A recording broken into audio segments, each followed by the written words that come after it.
नमस्कार। मैं पंकज गोस्वामी वैदिक अंक गणित शास्त्र सपनों की दुनिया में आपका स्वागत करता हूं।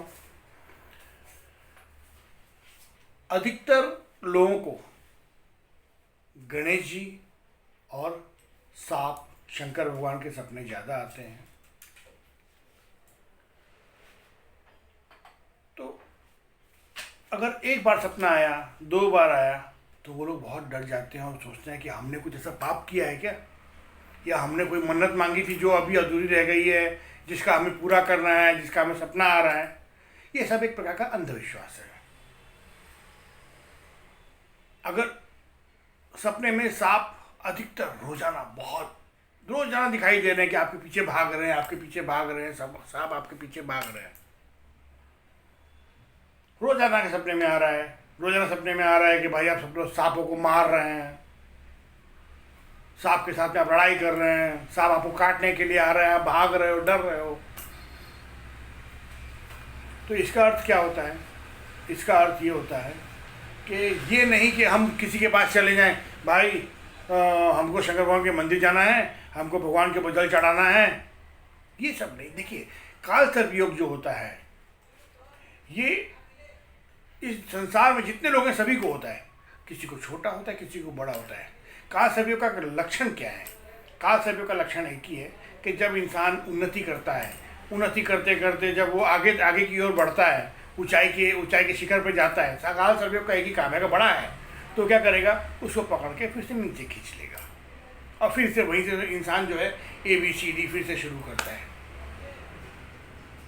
उसको कहते हैं काल सर्प योग। तो इसका जो एक प्रमाण है वो है गणेश जी और शंकर भगवान के सपने। तो सर्वप्रथम आपको एक काम करना चाहिए। सर्वप्रथम आपका काम क्या है? किसी अच्छे प्रोफेशनल न्यूमरोलॉजिस्ट या एस्ट्रोलॉजर के पास आपको जाना चाहिए, अपनी पत्रिका लेकर के उसमें देखना चाहिए कि आपके काल सर्प योग है या नहीं। काल सर्प योग कैसे होता है? जब 3 पाप ग्रह आपस में त्रिकोण बनाते हैं पत्रिका में, उसे काल सर्प योग कहा जाता है। देखिए, काल सर्प योग हर एक पत्रिका में बनता है। किसी में छोटा बनता है, नाम मात्र का बनता है, जो कोई काम नहीं कर रहा, लेकिन है काल सर्प योग। किसी को बड़ा है।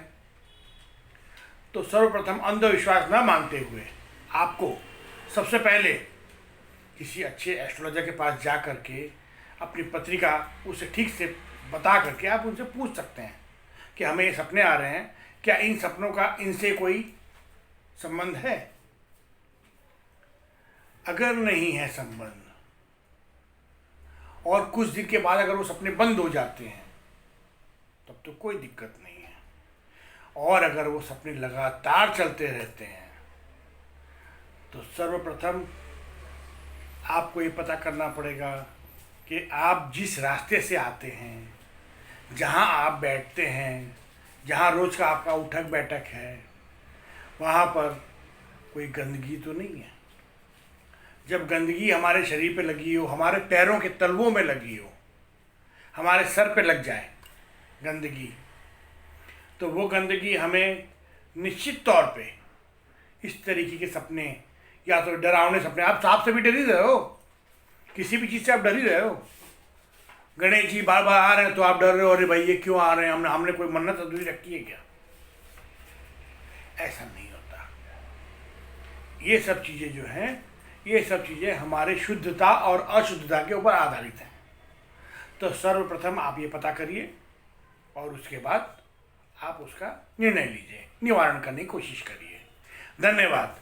मैं पंकज गोस्वामी आपसे आज्ञा चाहता हूँ।